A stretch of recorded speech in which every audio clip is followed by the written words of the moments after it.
Hey guys, today let me show you how to restore an old pair of metal cutting scissors. I bought this pair on a flea market and now I want to get them going. So let's try it out. On a piece of advertisement paper, let's try if it cuts it, and it doesn't really. It does a bit, but then it quickly binds up.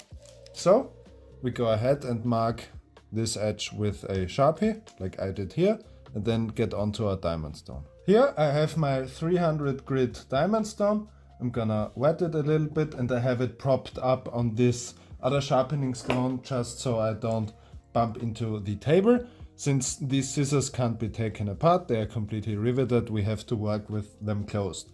So first of all, it's important to flatten the inner sides because we are working with a scissor or a shear. So let's do that. Put them flat on your sharpening stone, and with pretty good amount of pressure give it a few passes.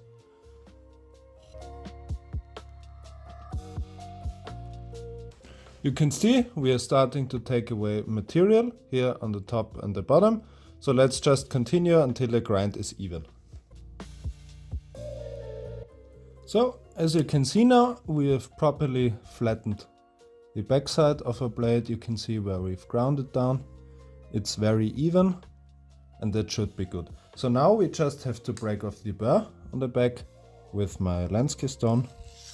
Just a very quick back and forth. This is not where you get the sharpness. You get the actual sharpness from flattening this side.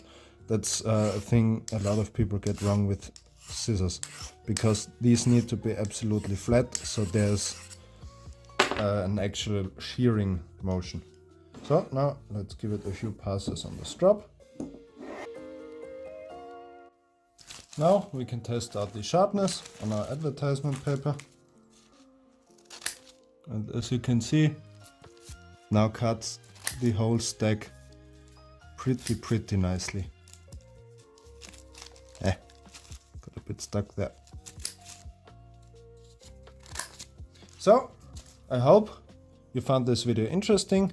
Your grind should look something like this, and then you know you've done a pretty good job. These are hollow ground, so you won't be taking any material off here, only the back and the front.